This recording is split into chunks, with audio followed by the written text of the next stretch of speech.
Hello, magandang hapon mga kalotse ito. Kapit tayo. Nakita niyo yung ano. Sa Baler ako niyan. Yan, picture na yan. Alright. Sagpalaman ako na. Tara. Merienda tayo. Ay, may nandito pala yung order ko. Saglit lang.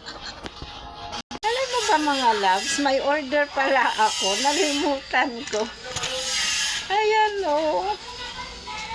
Biko. Ay di ba nagano ko, prepare ako ng kape, kakain na, magmerienda na ako. Nagulat ako sa deliver, nagsabi, Ma'am Rose, ito nandito. Ano ko lang, nag-prepare pa mo ako ng tinapay, ginuto mga.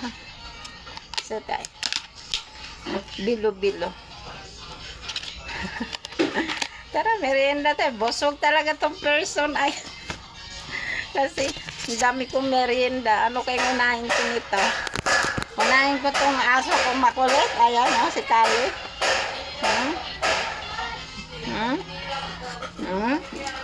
Oh, ito. Ayan. Ayan. Ayan.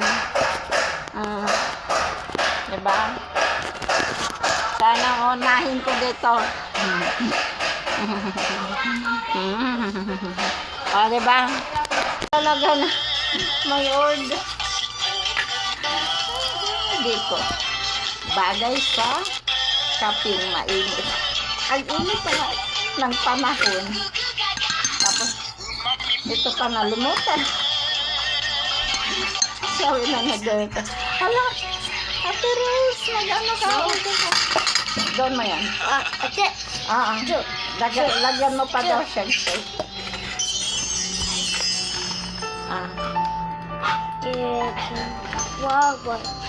Diba? Sabi ko na anak ko. Tikman ko.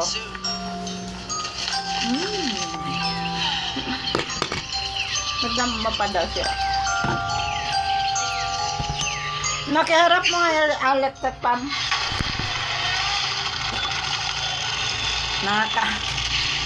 Hindi ko tuloy alam kung unahin ko kape, unahin ko biko, unahin ko yung tinapay mo pala mo. O itong bilo-bilo. Mahirap pala ba? Magkatigo lang. Natawa tuloy yung nagde-deliver. Kasi doon ako sa garage, sa kaupo ko lang. Dala-dala kong kape at tinapay. Diba?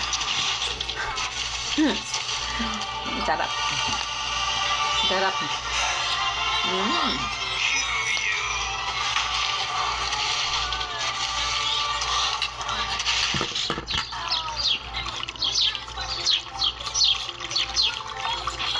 Anong isa lang ang mag-ayakot, merienda ko Crunch.